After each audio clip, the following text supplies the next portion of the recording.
Hace ya casi 90 años, el pueblo de México se vio enfrentado por su propio gobierno en una persecución de naturaleza religiosa. Sin razón alguna, el gobierno, solamente por la fe del pueblo de México, se lanzó a una persecución que resultó incruenta y se derivó en una guerra interna. Se le conoce como la Guerra Cristera. Y de eso hablaremos hoy, en este primero de 2 programas dedicados a analizar este conflicto por el que sufrió México. Les saludo con afecto, gracias por estar con nosotros. Tendré aquí el gusto de conversar con un sacerdote y también con 2 jefes de la Guardia Nacional Cristera. Así que comenzamos, y para ello primero recibo al padre Juan González Morfín. Él es sacerdote de la prelatura del Opus Dei. Muchas gracias, padre. Bienvenido. Muchas gracias por invitarme, Roberto. ¿Qué sucedió?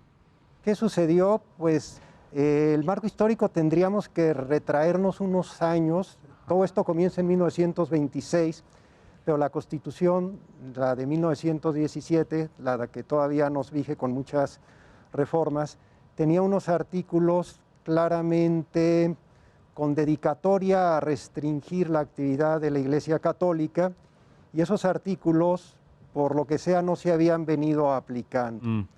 A partir de 1924, el 1 de diciembre de 1924, el que toma las riendas de la nación es el general Plutarco Elías Calles, que tenía distintos programas, algunos de ellos para modernizar al país, pero algunos otros, y él lo dijo así, para claramente poner ya en práctica, decía que no se habían podido poner en práctica esas leyes porque había otros asuntos que atender. La verdad es que los otros gobernantes se daban cuenta que aplicar una legislación claramente anticatólica en un país como el nuestro, completamente católico, iba a ser contraproducente, y aunque tomaron algunas medidas también restrictivas o algunas veces claramente agresiones que no fueron contenidas en contra de la Iglesia o de los sindicatos católicos, no había todavía una legislación en forma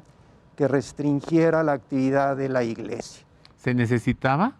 ¿Era necesaria una legislación? ¿Era necesario restringir a la actividad de la Iglesia? ¿Por qué razón? Desde luego que no era necesario restringir la actividad de la Iglesia. Digamos que era un conflicto que se estaba comprando gratuitamente el gobierno que fuera, y los anteriores, el de Carranza, el de la Huerta, que fue el más laxo de todos, desde luego que no, y luego el de Obregón, se habían ahorrado ese conflicto. El general Calles probablemente creyó que se podía como controlar a la Iglesia de la misma manera que se controlaba una central obrera o una central campesina, poniéndola un poco, podríamos decir, a disposición de lo que el gobierno fuera necesitando. Entonces exige a las legislaturas locales que en facultad, usando uso de una facultad que le daba la Constitución del 17, arbitrariamente designaran un número de sacerdotes que podía en cada estado ejercer su ministerio. Esto ya comienza a ser la, digamos, aplicación de la llamada Ley Calles. No, la Ley Calles viene después. Viene después. Porque lo primero que ocurre realmente, y es lo que alerta a muchos mexicanos, lo primero que ocurre son 2 cosas prácticamente simultáneas. Las 2 se dan en febrero y una entre febrero y marzo. Una es que en febrero nace una iglesia llamada así Iglesia Católica Apostólica Mexicana. ¿En qué año estamos? En 1925. Calles había tomado posesión apenas el 1 de diciembre de 1924. Y en febrero de 1925, un grupo de personas asusadas por un diputado que era líder de la CROM en el Distrito Federal, se apoderan de una iglesia y da inicio a una iglesia así llamada Católica Apostólica Mexicana, que invita a un cisma nacional, invita a todos los sacerdotes a unirse a una iglesia nacional que ofrecía todo tipo de garantías para practicar la fe obedeciendo, digamos, que a la nueva institución, al nuevo patriarca de esa iglesia. Ahí aparece el patriarca Pérez. Ahí aparece el patriarca Pérez. Por supuesto, al margen de la sede apostólica, al margen de la iglesia. No solo al margen, sino en contra. En contra. Algo pudiéramos hacer un símil tal vez con la iglesia de China actualmente. No, no creo, porque la iglesia de China, la iglesia incluso llamada patriótica, realmente lo que está intentando es que en medio de circunstancias muy difíciles puedan los católicos practicar su fe, y para eso se han como sustraído un poco a algunas medidas o algunas peticiones de la Santa Sede, pero siguen claramente como con la idea de unirse a la Santa Sede en cuanto eso fuera posible. Esto en China. Bueno, eso en lo que se refiere a China. En México nos encontramos entonces con que se estaba gestando una falsa iglesia para provocar un cisma. Estos son los antecedentes. Ahora, entreguémosle a usted investigación. Ubiquemos este conflicto en su lugar, en su momento, en la historia, en qué consistió esta primera persecución religiosa en México. El 14 de junio de 1926 fue aprobada la llamada Ley Calles, que contenía 33 artículos atentatorios contra la libertad religiosa. Fue promulgada el 2 de julio y entró en vigor el día 31. La Ley Calles prohibía la presencia de sacerdotes extranjeros en México, limitaba el ejercicio de los actos de culto y, entre otras disposiciones, prohibía la existencia de seminarios y conventos. Ante estas restricciones y tras frustrantes negociaciones por parte de los obispos mexicanos con las autoridades del gobierno, la Iglesia de México, en señal de protesta, decidió suspender los actos. Salieron del país 183 sacerdotes extranjeros y fueron cerrados 73 conventos. Frente a esto, la Liga Nacional Defensora de la Libertad Religiosa decidió asumir la responsabilidad de organizar la resistencia. En los primeros días de enero de 1927, después de brotes espontáneos de rebelión y de violentas represiones por parte del ejército, el pueblo se sublevó al grito de ¡Viva Cristo Rey! En la parte occidental de México, especialmente en Jalisco, Aguascalientes, Michoacán, Guanajuato y Colima. Algunos sacerdotes se unieron a ellos, pero la mayor parte optó por una resistencia pacífica. La Ley Calles limitaba el número de sacerdotes a 1 por cada 6,000 habitantes y establecía que los sacerdotes del país deberían registrarse con el presidente municipal y solo podrían ejercer quienes tuviesen licencia otorgada por el Congreso de la Unión o del estado correspondiente. Así, el criterio de filiación sacerdotal pasaría por el Estado y, dado los antecedentes de intento de fundar una iglesia separada de Roma en México, este punto de la ley no fue aceptado por la autoridad eclesial. El conflicto cristero costó a México 250,000 muertos, en un país de 18 millones de habitantes que venía de sufrir 10 años de revolución. En 1929, la cercanía de las elecciones presidenciales dio lugar a la coyuntura política que detuvo el conflicto. Durante los años de lucha, el Estado y la Iglesia habían mantenido negociaciones secretas. La Santa Sede encargó a Monseñor Ruiz y Flores las negociaciones y, por intermedio del embajador norteamericano Monroe, se establecieron una serie de convenios con Calles. La Ley Calles sería suspendida, pero no derogada. Se otorgaba amnistía a los rebeldes, se restituían las iglesias y la Iglesia podía realizar nuevamente los cultos. La realidad fue que, una vez entregadas las armas, los cristeros inermes y sus familias fueron sistemáticamente aniquilados por las fuerzas gubernamentales. Decenas de miles de gargantas que ya no podían gritar ¡Viva Cristo Rey! En el campo de batalla, lo hicieron de espaldas al paredón. Bueno, ahí tenemos entonces este resumen del conflicto cristero en México. Una herida en México, de la que tenemos que preguntarnos en rigor, más como mexicanos, mire, que como creyentes, si es una herida que ya se cerró o si sigue abierta. Porque si esta herida sigue abierta, entonces los mexicanos no hemos sabido sanar. Y entonces, si no hemos sabido sanar, seguimos viendo que hay, por un lado, un Estado persecutor y por otro lado, un pueblo reprimido. ¿Cómo la ve? Bueno, pero abundemos en esta conversación con el Padre Juan. Sí, decía de dos puntos, una la iglesia cismática y otra que en Tabasco hay una legislación verdaderamente absurda donde también sirviéndose de la Constitución exigen una serie de requisitos a los ministros de culto y uno de esos requisitos es que sean casados. Ahí nos encontramos en tiempos del gobernador Tomás Garrido Canaval. Tomás Garrido Canaval. Él impone eso en Tabasco. Él impone eso en Tabasco en febrero-marzo de 1925, cosa que no va a cambiar hasta 1938, pero dejemos el asunto ahí pendiente. Tomás, digamos, como un poco de referencia, ¿quién era Tomás Garrido Canaval? Un hombre del que le diré simplemente dos o tres cosas. Solía afirmar Tomás Garrido Canaval, enemigo personal de Dios y de la Iglesia. Tenía una hija a la que le puso por nombre Soy la Libertad, un hijo al que le llamó Lenin, a otro hijo le puso por nombre Lucifer y al otro Satanás. Este era Tomás Garrido Canaval. Sí, bueno, cuando ven que la legislación en Tabasco sí se hace efectiva, es decir, que ya no puede haber ahí sacerdotes ejerciendo su ministerio, evidentemente todas las leyes no decían sacerdotes, decía ministros de culto. Ajá. Entonces se dan cuenta de que la cosa viene en serio o puede ser el mismo ejemplo de Tabasco replicado en los demás estados del país. Calles empieza a presionar para que los estados restrinjan el número de sacerdotes. Estados, por ejemplo, como Michoacán, que tenía cerca de 600 sacerdotes, se les permiten únicamente 33 sacerdotes, o estados como Colima, que tenían 125, se les permiten después de la ley únicamente 25, y después vendrían todavía leyes más restrictivas. Estas primeras leyes restrictivas no dejaban de ser un ensayo, pero de una manera u otra se desobedecían esas leyes.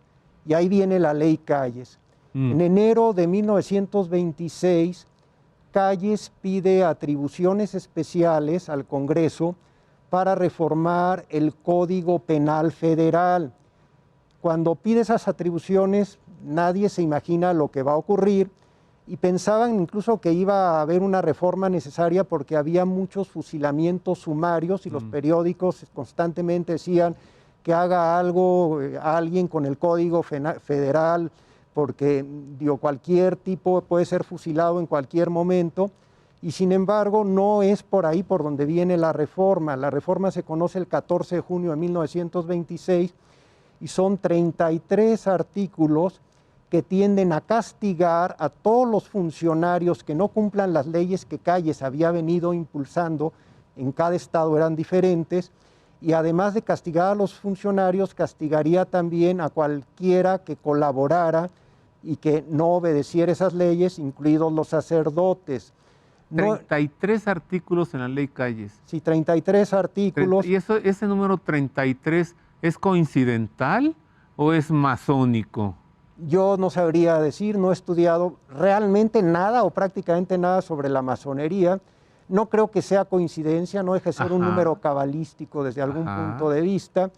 Y los artículos eran relativamente sencillos, decía, se impondrá multa o se impondrá prisión al funcionario municipal o al funcionario estatal que no dé cuenta de si estas iglesias que no están autorizadas porque los ministros no están registrados, están en este momento siendo utilizadas. Era una amenaza para que se cumplieran las anteriores leyes. Esa era la ley Calles. ¿Y qué ocurre? Aquí esto es muy interesante. Hay un grupo de obispos que a la hora de la hora no alza la voz. Vamos a ver. Este es el panorama. Interrumpí al padre Juan porque debo hacer una pausa. Pero esto es hasta ahora el panorama. ¿Y qué sucede con el México creyente? ¿Y qué sucede con los obispos, con los sacerdotes, con la iglesia? Ante tales agresiones, ¿cuál es la consecuencia? Voy a hacer una pausa. Regreso con esto para ver la respuesta del pueblo y la respuesta de la iglesia. Y también recibiré aquí enseguida al jefe nacional, al jefe de la Guardia Cristera para la Ciudad de México y continuaré conversando con el padre Juan González Morfín. Una pausa y volvemos con esto.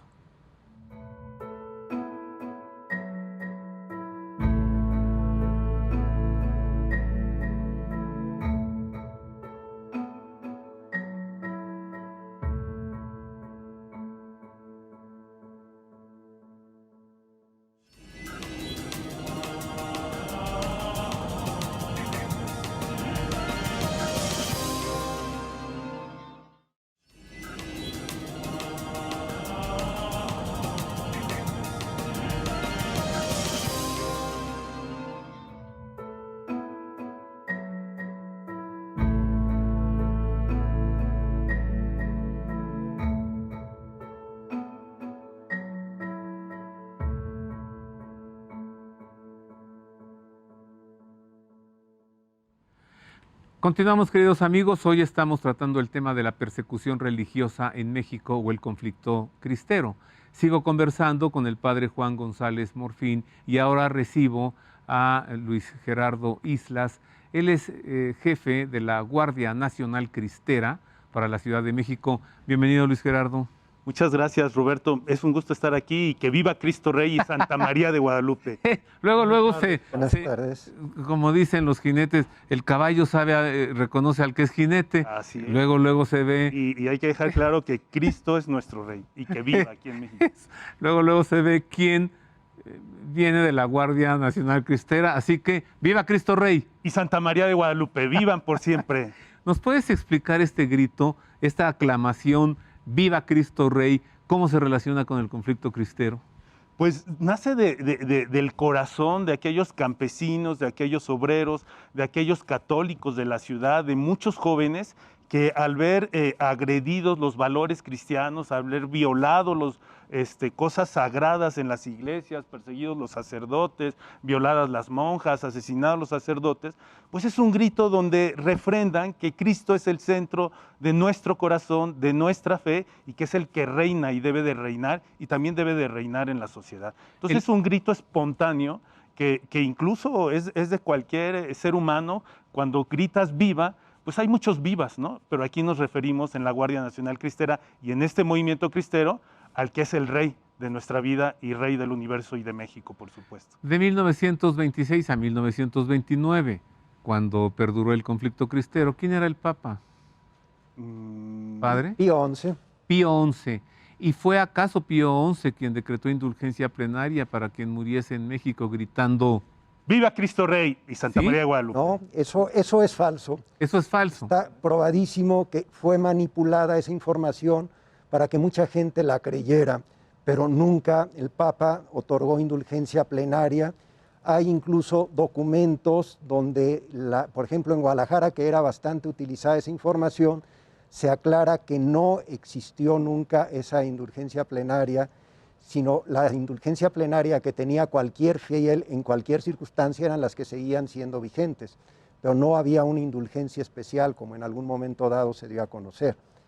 Cuando nosotros escuchamos hablar al padre González Morfín, le tengo que advertir a usted que él tuvo acceso a los archivos secretos vaticanos durante algún tiempo, que estuvo haciendo una investigación, ha publicado 4 libros sobre este conflicto y entonces, pues bueno, conoce las cosas muy bien desde la perspectiva de la Santa Sede. Fíjate que es correcto lo que dice el padre. Hay algunos mitos sobre la guerra cristera y este es uno de ellos. Sin embargo, servía como un gran impulso a que la gente tuviera una vida virtuosa, una vida de valor para enfrentarse al enemigo. Estuve escuchando muy atento al padre Juan sobre los antecedentes de la guerra cristera. Y yo quisiera ir un poquito atrás, que es bien importante entender cuál es el contexto, porque el enemigo que llevó a esa guerra cristera hoy sigue vivo. Bueno, pero antes, mira, vamos a identificar a los personajes. A quien llevó el conflicto a la explosión, nos acaba de decir el padre Plutarco Elías Calles, quien fue presidente de México. Conózcalo.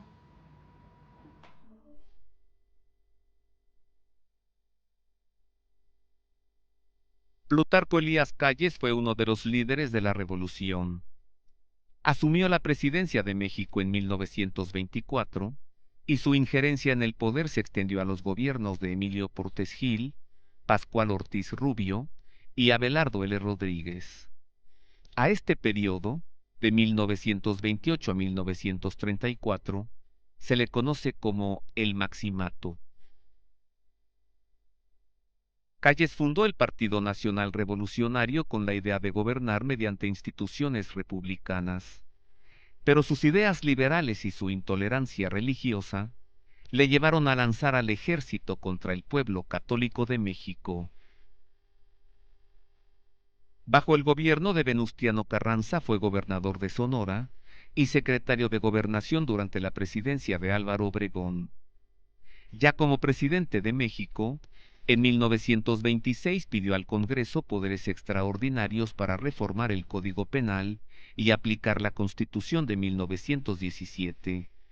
Estas disposiciones, conocidas como Ley Calles, se derivaron en un laicismo anticlerical que provocó la suspensión de todos los actos de carácter religioso, el cierre de las iglesias y la resistencia armada, conocida como la cristiada. Este es el verdugo ejecutor, Luis Gerardo, pero entonces, ¿quién es este que sobrevive? Bueno, sin duda es el de allá abajo, ¿no? Esto en 1710, allá en Londres, donde se funda la francmasonería y que deciden estos hombres, inspirados por el de allá abajo, crear un mundo diferente y destruir muchos valores, que van creciendo y llegan a México, ¿no? Y en 1800, pues a través de algunos caudillos, pues empiezan a hacer unos ciertos movimientos, pero empieza el ataque a la iglesia. Valentín Gómez Farías fue uno de los primeros que empezó a atacar la iglesia. Evidentemente Benito Juárez, construyendo toda esta legislación, parte de lo que ya habló el padre Juan, van construyendo una legislación que llega y se materializa en 1917. Pero siempre la legislación iba a atacar a la iglesia, a mermar los valores cristianos. Y entonces en 1917, y con Plutarco Elías Calles, ya con este gran pacto, pues acá de las logias de la masonería, de la francmasonería, pues empiezan a tramar este gran ataque y este personaje llega a cumplir esas leyes, ¿no? Leyes injustas, leyes antinaturales que van cada vez agravando más a los mexicanos en los ataques a la iglesia, la persecución a los sacerdotes, la profanación de nuestros templos, ¿no? El pueblo de México se organizó. Surgieron algunas instituciones. La Liga en Defensa de la Libertad Religiosa, una de ellas la Acción Católica de la Juventud Mexicana, la Acción Católica Femenil Mexicana, promovieron un bloqueo económico, varias acciones. Por parte de la Iglesia hubo negociaciones. Parte del pueblo de México tomó las armas en Jalisco. Ahí surgen los cristeros. Algunos muy pocos sacerdotes les hicieron caso y anduvieron con ellos. Hubo gente armada y gente que no. Y aquí tenemos una parte actual inspirada por los cristeros, que es Luis Gerardo, y también un sacerdote de la Iglesia Católica, y por eso les pregunto a ambos, padre, ¿usted qué opina del levantamiento armado como respuesta a eso? Bueno, el levantamiento armado, sobre todo, y me gustaría insistir en un punto que a veces no se insiste demasiado, se pudo haber evitado. Decía hace un momento, había un grupo de obispos que eran partidarios de dejar las cosas como estaban, sin como tensar, digamos, la liga, en el sentido de que se rompiera el equilibrio, y decían, este presidente va a pasar y otro será más flexible. En cambio, hubo otro grupo que fue el que prevaleció, que dijo, con estas leyes no podemos, porque obedecer estas leyes sería tanto como ponernos al servicio del gobierno, y no podemos obedecer al gobierno antes que a Jesucristo. Y ese grupo que permaneció consiguió que se diera, como si todo el mundo estuviera de acuerdo, y muchos obispos no estuvieron de acuerdo, que se diera una pastoral colectiva en la que se suspendía el culto en todas las iglesias a partir de que entrara en vigor la ley Calles, que tenía un doble propósito: hacerle vacío a la ley, es decir, no le estamos desobedeciendo, nada más no vamos a celebrar, o no nos vamos a registrar, no vamos a obedecer esa ley porque es injusta, y al mismo tiempo presionar al laicado a que protestara. Ajá. Probablemente, si este grupo radical, que fue el que prevaleció, no hubiera prevalecido, las cosas poco a poco se hubieran negociando y se hubiera conseguido lo que se tuvo que pactar después, cuando los arreglos, un modus vivendi que permitiera ciertas libertades a la iglesia. Entonces, el primer punto que yo quería resaltar es, cuando prevalecen las opiniones radicales, inevitablemente se va a una confrontación a veces de medidas insospechadas. ¿Cuánta gente murió en la Guerra Cristera? Al principio algunos hablaban de cerca de 30,000, luego hablaban de cerca de 90,000. El presidente Miguel de la Madrid, en el informe de 1985, en el informe presidencial, dijo más de 200,000 personas murieron en una guerra de religión en México en los años 20-30. Y poco después va a Francia y le preguntan si es verdad lo que él afirmó, y dijo más de 250,000. Y hay que considerar por ambos bandos. Por ambos tanto bandos, por desde parte luego. del persecutor como de aquel que se Y defendía. muchísimos civiles. Así como ya le presenté a usted al presidente Plutarco Elías Calles, ahora le voy a presentar a la otra parte. Porque la sociedad mexicana, el pueblo de México se organizó, se armó en Jalisco principalmente y buscaron a un militar y le dijeron condúzcanos. Y entonces contrataron a Enrique Gorostieta, el general Gorostieta, el jefe supremo cristero. Se lo presento, conózcalo.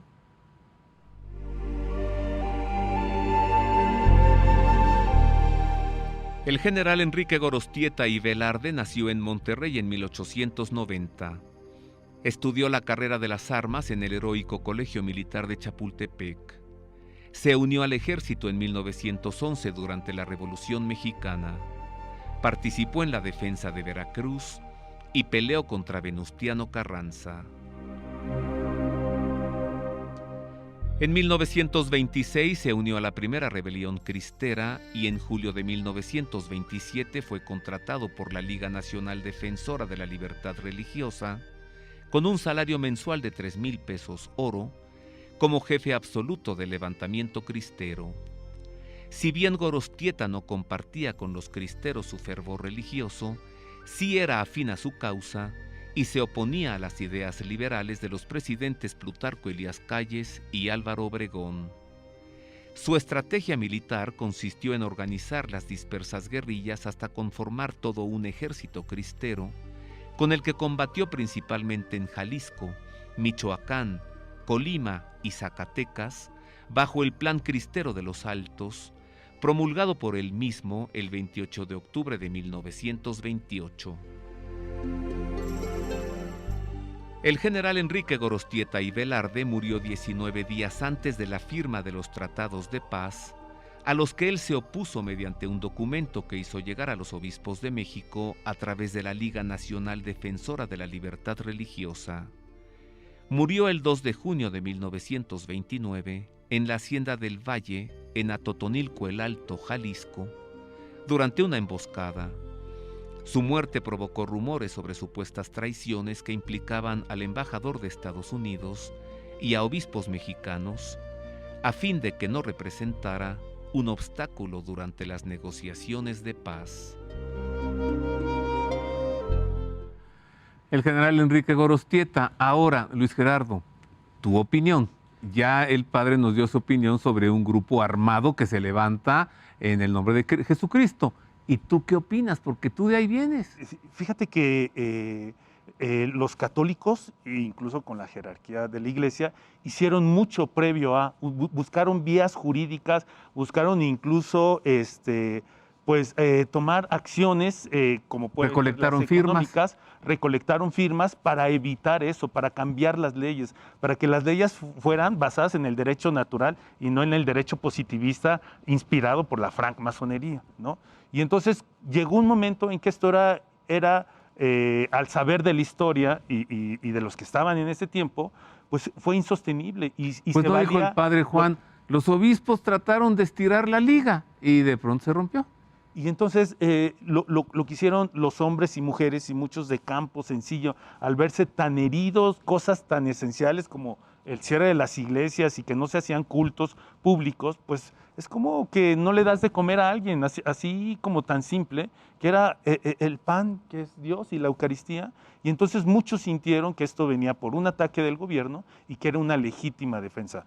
Por supuesto, se agotaron todas las vías de negociación, se agotaron todas las vías de jurídicas que se tenían en ese momento. Incluso hubo una gran reunión que duró más de 24 horas de la ACJM, de la Liga por la Defensa, y por muchos grupos católicos y apostolados, donde muchos de ellos no estuvieron de acuerdo, pero finalmente decidieron irse y tomar las armas en lo que ellos creían la legítima defensa de su fe. ¿Te parece que fue valores. justo Una guerra, armarse y levantarse yo creo, contra el opresor? Yo creo que la defensa de tus valores, al verse tan mancillados, es justo. Dinos una cosa más para que nuestro pueblo esté tranquilo, porque alguien pensará, este es un cristero, y otro pensará, ¿qué hace ahí un cristero? Entonces dime, en unos segundos, dinos, ¿qué es hoy la Guardia Nacional Cristera de la que tú eres jefe para la Ciudad de México? La Guardia Nacional Cristera es este movimiento inspirado en esos tiempos, ¿no? De tanto ataque a la iglesia, pero sobre todo de defender a la iglesia y defender la fe de los mexicanos, defender a Cristo y ponerlo en el centro, pero de una manera pacífica. No hoy son los es pacífica. momentos de tomar las armas ni de hacer guerra, pero evidentemente hay una guerra espiritual contra todo lo católico. El aborto, las leyes contra la familia, ¿no? La pobreza, la institución que ahora quieren poner el socialismo, es realmente algo que nos está afectando. Entonces, la Guardia Nacional Cristera hoy sigue en pie de lucha, pero una lucha que lo ha dicho nuestro jefe. Nuestra metralleta es el rosario y la mejor arma son la oración y los valores. ¿Ustedes No somos armados. Hay que heredan algo del general Gorostieta? Heredamos todo. Todo. Todo. Hago una pausa. Excepto las armas. Excepto las armas. Mire usted cómo al principio del programa le dije, hay que ver si esta es una herida que todavía sigue abierta. Y si sigue abierta, hay que ver cómo la cerramos.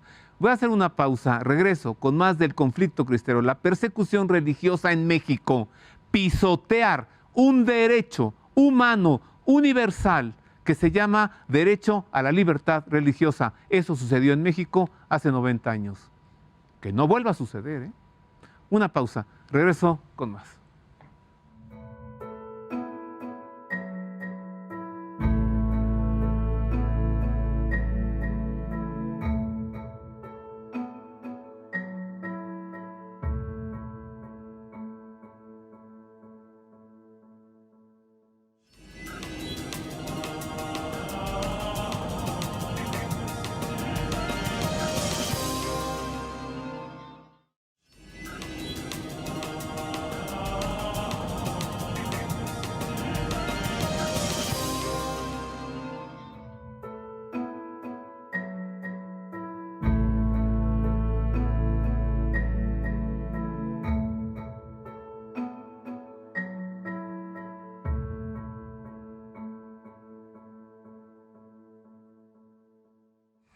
Ya estamos de regreso y yo muy agradecido por sus amables mensajes a través de Twitter. Oiga, mil gracias, este programa me está gustando mucho. Pues es que también hay que decir las cosas y hay que decirlas como son. Hoy el tema, la persecución religiosa en México, el conflicto cristero. Estoy conversando con el padre Juan González Morfín, sacerdote del Opus Dei, y ahora se suma a la mesa Mauricio Guízar. Él también es miembro de la Guardia Nacional Cristera y tiene pues en su sangre esta particularidad, que es sobrino del obispo Rafael Guízar y Valencia, ahora santo, y es sobrino también del general Jesús Degollado Guízar. Sucesor del general Enrique Gorostieta, o sea que como que le sabes al conflicto. Pues algo Tú así. eres más de espiritualidad que de caballazos y de balazos. ¿Cómo revisas desde tu pertenencia a la iglesia, desde la fe, desde la espiritualidad, esto que pasó en México? Bueno, pues lo que pasa es que Calles tocó las fibras más íntimas de nuestro pueblo, la espiritualidad, las tradiciones culturales y religiosas, la espiritualidad de nuestro pueblo, tocó a la Virgen de Guadalupe con aquel bombazo en la basílica. Entonces, tocó lo más íntimo del corazón del mexicano, y el mexicano, cuando le tocan lo más íntimo, lo más esencial, brinca, el mexicano brinca. Entonces era necesario defender las libertades y la libertad de conciencia, de amar a Dios, de amar a la Virgen y de amar a la patria, pero a una patria católica, como fue concebida, como fue fundada por la Virgen de Guadalupe. Yo quisiera leerles, compartirles un pensamiento de mi tío abuelo, el general Jesús Degollado Guízar, primo hermano de mi abuelo materno. Dice: luchamos por Dios, por sus derechos que son los de su iglesia, por las libertades todas que tan villanamente pisotean los que a sí mismos se titulan sus defensores. Luchamos por defender a la patria. Son palabras de mi tío abuelo. Y esa fue la esencia de la cristiada. O sea, rebelarse contra un gobierno totalitario que quería ser dueño de las conciencias y del corazón de las personas. Y por eso los cristeros estuvieron a punto de ganar la guerra enfrentándose contra un ejército de 60,000 soldados más 20,000 agraristas, y ellos llegando a ser de 20,000 hasta 40,000, porque ellos tenían ideales, porque ellos amaban a su patria, ellos no luchaban por dinero, ellos no luchaban por poder, ellos luchaban por defender sus libertades auténticas, humanas y cristianas. Entre ellos, un niño de 14 años de edad. Sí. No nos encontramos tú y yo en Roma aquel 15 de octubre del año 2017, cuando fue canonizado José Sánchez del Río. Aquí está Marisa, mire, para presentarnos enseguida a este niño, héroe, mártir, beato, santo. En efecto, queridos amigos, es un gran gusto poder presentarles la figura de San José Sánchez del Río, un niño heroico que murió mártir durante aquella incruenta persecución religiosa en México. Apenas tenía 14 años de edad y sus verdugos no tuvieron piedad para torturarlo y hacerlo desistir de su fe. Pero él, con el corazón siempre puesto en Dios, lo último que dijo al morir fue: ¡Viva Cristo Rey!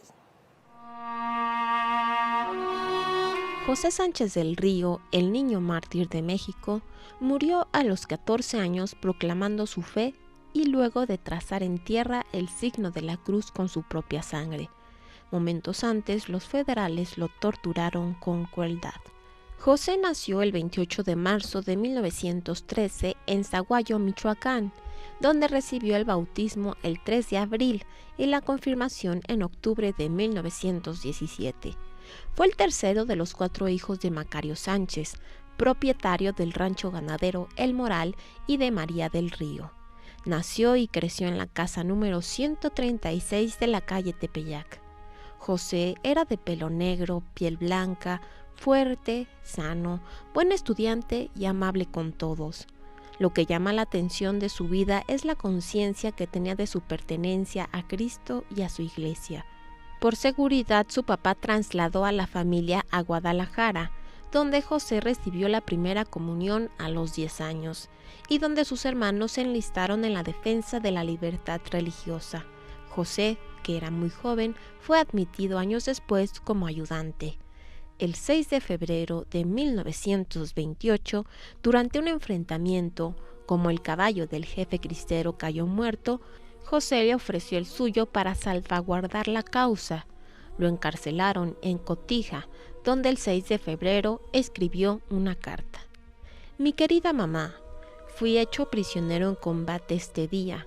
Creo que en los momentos actuales voy a morir, pero nada importa, mamá. Resígnate a la voluntad de Dios. Yo muero muy contento, porque muero en la raya al lado de nuestro Señor. No te apures por mi muerte, que es lo que me mortifica. Antes, diles a mis otros hermanos que sigan el ejemplo del más chico, y tú haz la voluntad de Dios. Ten valor y mándame la bendición juntamente con la de mi Padre. Salúdame a todos por última vez, y tú recibe por último el corazón de tu hijo que tanto te quiere, y verte antes de morir deseada. José Sánchez del Río. Al día siguiente lo trasladaron a Zaguayo, lo pusieron a disposición del diputado Rafael Picasso, su padrino de bautismo, y lo encarcelaron en el bautisterio de la parroquia de Santiago Apóstol, convertida entonces en caballerizas del ejército. Picasso, conociendo a la familia, pidió rescate al padre de José para liberarlo, pero el dinero no se reunió a tiempo. Por la noche, los militares lo torturaron con crueldad, le desollaron los pies con un cuchillo y lo obligaron a caminar hacia el cementerio. Querían hacerlo apostatar de su fe, pero no lo lograron, pues José no dejó de gritar vivas a Cristo Rey y a la Virgen de Guadalupe durante todo su martirio. En el panteón lo hicieron cavar su tumba, lo apuñalaron y en la fosa le pegaron un balazo en la cabeza. Allí quedó muerto este valiente David, luego de enfrentarse a Goliat. Era el 10 de febrero de 1928. En 1954, su madre exhumó sus restos para trasladarlos a la cripta de la parroquia del Sagrado Corazón en Zaguayo. El 1 de mayo de 1996 se abrió su proceso de beatificación.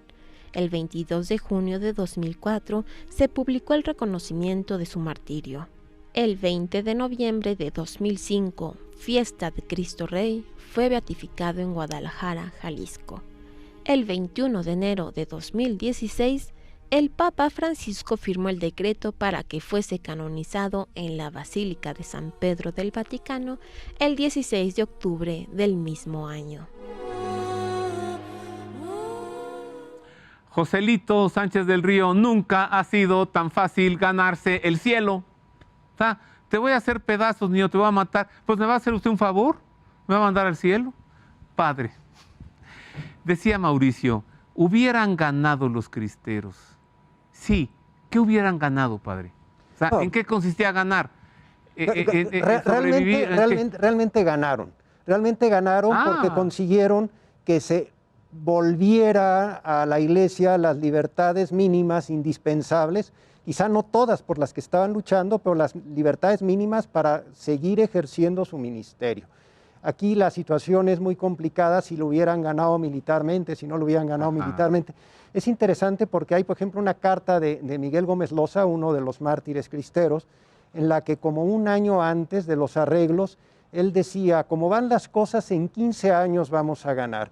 Y hay otra carta de Gorostieta, muy poco antes, como unos 15 días antes de su sacrificio, informando al comité directivo de la Liga y decía cosas muy parecidas. Decía, si Estados Unidos no estuviera apoyando al gobierno mexicano, les ganaríamos en un año. Pero como están las cosas, y no recuerdo el número de años que decía, la lucha no se puede pensar que lo hubieran ganado, la lucha desde el punto de vista militar. En un periodo pequeño en caso de que lo hubieran ganado, pero lo que ganaron, y esto es muy importante, fue el prestigio que no habían tenido ningunos otros revolucionarios. Por ejemplo, hay un informe muy interesante del agregado militar de Estados Unidos donde decía, en otras ocasiones que ha habido revueltas, aunque se firme la paz, los revoltosos siguen en armas y aquí todos se disciplinaron y cuando entregaron las armas volvieron a sus casas. Esto es algo increíble y nunca antes visto en México.